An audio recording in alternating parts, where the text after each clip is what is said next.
Lynn & Co présente J'étais sa petite prisonnière de Jane Elliott, traduit de l'anglais par Élise Guillouma, lu par Laurence Weintrotter. Le mal est banal et toujours humain. Il partage notre lit et mange à notre table. W. H. Auden. Note de l'auteur. Quand j'étais enfant, je pensais que personne ne voudrait croire ce que j'avais à dire. Alors quand mon livre s'est directement classé en première position des ventes et que tout le monde est venu me dire à quel point j'étais courageuse de raconter mon histoire, j'ai eu du mal à y croire. J'alternais les moments de jubilation et les moments de peur quand je me demandais ce qui allait se passer maintenant que je ne pouvais plus revenir en arrière. J'ai d'abord voulu écrire ce livre en repensant à l'aide que m'avait apportée Le moins que rien de Dave Pelzer.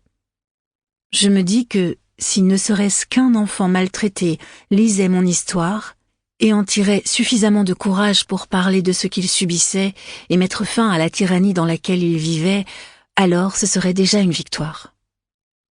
À chaque fois que mon éditeur m'appelait pour m'annoncer qu'il faisait imprimer de nouveaux exemplaires pour répondre à la demande, j'imaginais combien de personnes liraient mon livre et verraient peut-être qu'ils pouvaient eux aussi dénoncer leurs oppresseurs et reprendre le contrôle de leur vie.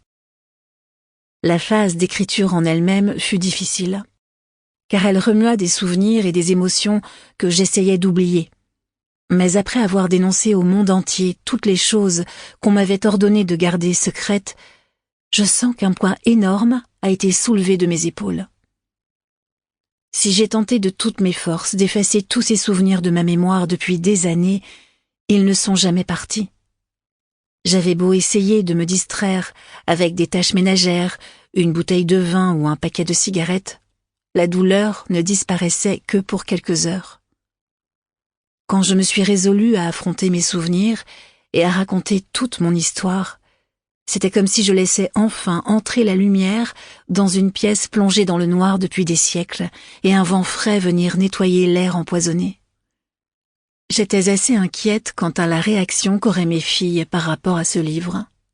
Elles sont toutes les deux très jeunes et même si elles savent qu'il m'est arrivé quelque chose durant mon enfance, elles ne connaissent aucun détail. Je leur ai expliqué que je racontais dans le livre des événements qui pourraient les choquer et que je préférerais qu'elles attendent d'être plus grandes pour le lire. Jusqu'à présent, elles ont su résister à la tentation, du moins à ma connaissance. L'enthousiasme qui les anime quand elles entendent leur mère parler à... Sample complete. Ready to continue?